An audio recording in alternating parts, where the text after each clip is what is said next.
Just outside the tunica intima in a large artery, there is arrangement of elastic tissue.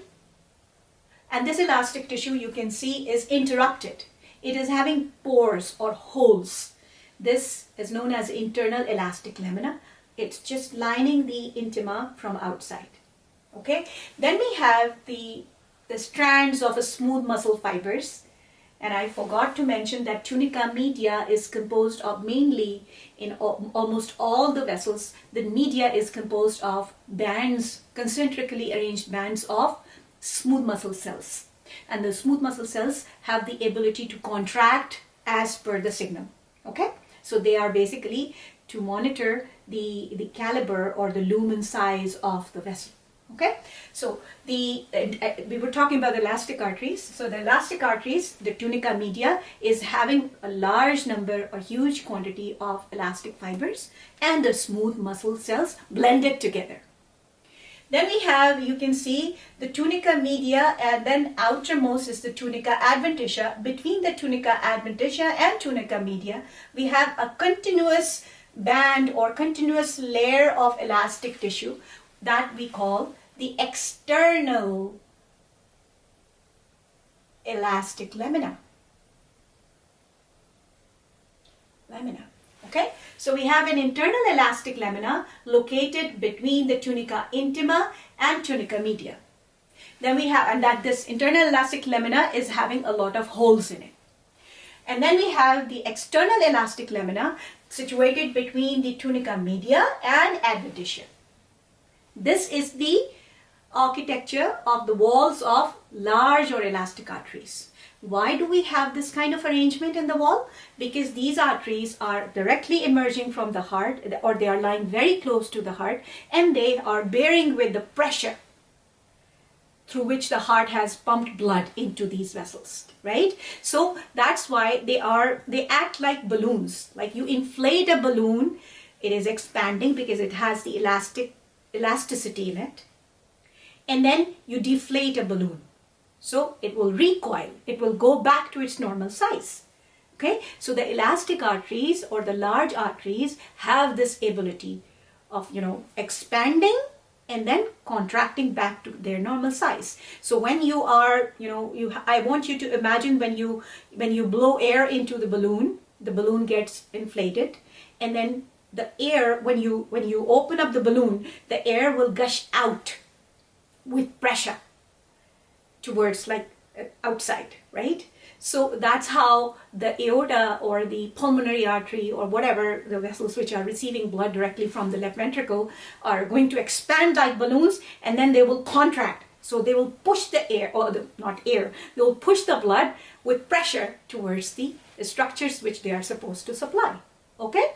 All right. So the elastic arteries have the distinct external and internal elastic laminae, and the tunica media is in completely has a blend of smooth muscle cells as well as the elastic fibers. The tunica adventitia of these large vessels or these large arteries is having a lot of smaller arteries or smaller vessels. These are known as the Vasa Vasorum.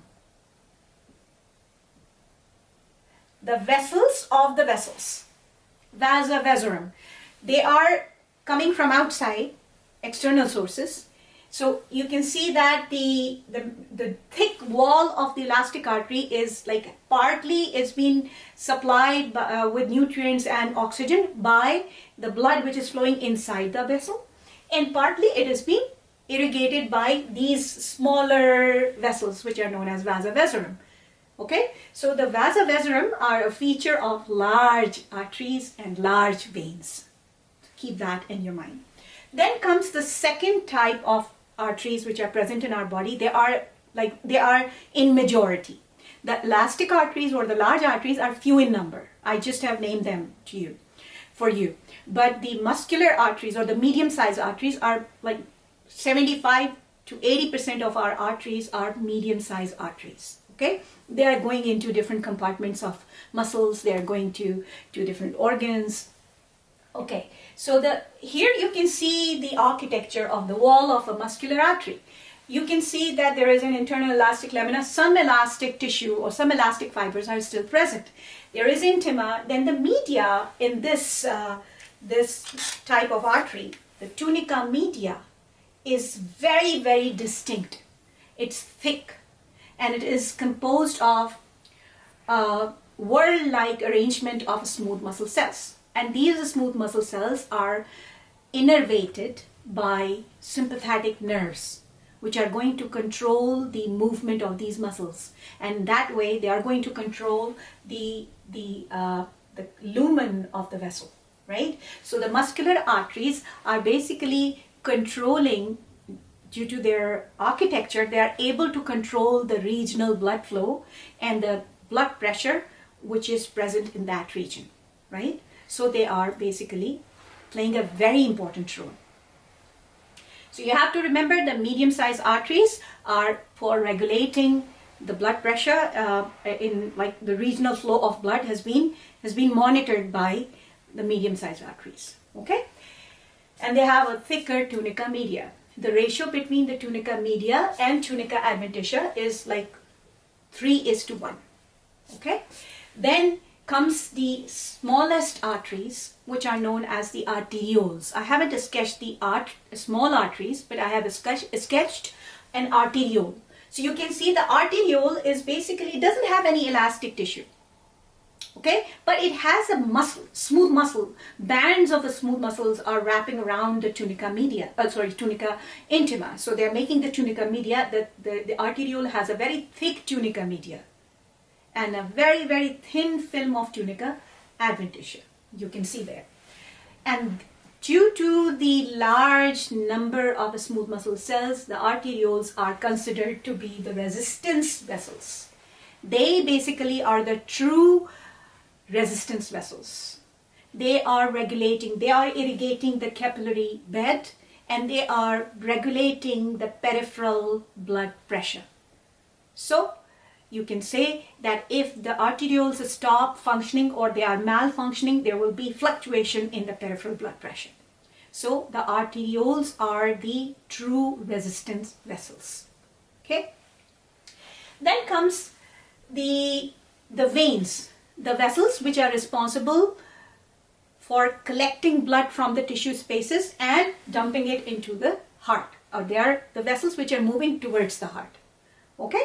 So you can see that again tunica adventitia, media, intima is there, but less defined as compared to the arteries. So you just have to remember that the veins their walls are less organized as compared to the arteries. And that is why the veins they show changes as a person grows older, right?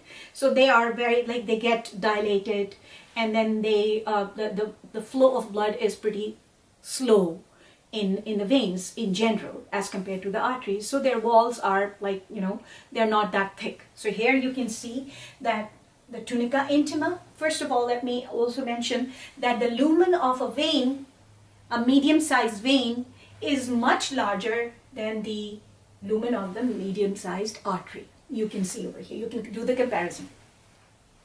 So the veins, their lumens are larger, they have an intima, and then they have a media which is not very well defined. They do have the smooth muscle strands, but not up to that number as in the arterial walls. Then they have a thicker adventitia. The veins, the ratio of in the wall of a large vein, the ratio between the adventitia and media is, or media and adventitia is either 2:2 or 1:2.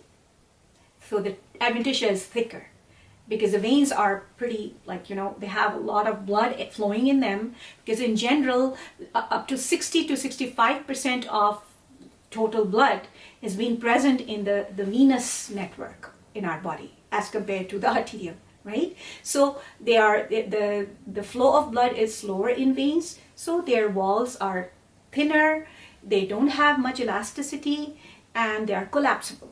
Okay? There is one feature which I just have mentioned in this drawing, and we call them venous valves. So the large veins, specifically the veins of the lower limb, they are known as the valve veins, right?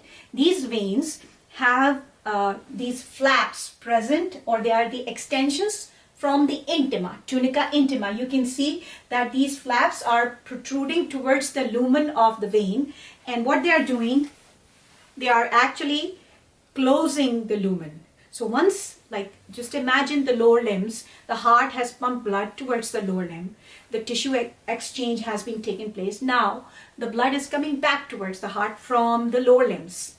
So it is moving against the gravity. So obviously the gravity is going to pull that blood down. What is happening? What is the role of these valves? It's really very important role, right? What they are doing, they are closing the lumen. As the blood has been pumped up towards the heart, it doesn't have the permission to flow down, flow back. So there is no retrograde flow of blood in large veins of the lower limb, right? They are constantly pushing blood up towards the heart and preventing the backflow of blood is being performed by the valves present in these veins. Okay, so the large veins, especially the veins of the lower limb, have in their tunica intima, there are flaps which are known as the venous valves, and they are responsible for the prevention of backflow or pooling of blood into the lower limbs. That's what happens when these valves, they get weaker, or sometimes they get damaged. There will be like in case of prolonged standing hours, we may feel that our leg veins are getting a little bit engorged, they are enlarged, because there is back pooling of blood into our veins of the lower limb, which is like common. But especially during last stages or last trimester of pregnancy, female might have noticed that their leg veins are engorged, they are enlarged, and we call them varicosities, the varicose veins, due to the malfunctioning of these valves. So they are not completely closing, so there is some trickling down of blood back into the lower limbs. Okay, so you just have to remember that there is no valve present in any artery, in any size artery. But there are valves present in the large veins, large and medium-sized veins, just to prevent the backflow of blood. Okay, the veins have larger lumen. They have walls which are thinner, much thinner than the arterial walls, and the architecture of the wall, like the arrangement of the tunics, is not very well defined in veins as compared to the arteries. Okay. Then comes the last vessel of the system, and that is known as the capillary. Here what I have done, I have sketched the cross-sectional diameter of a capillary.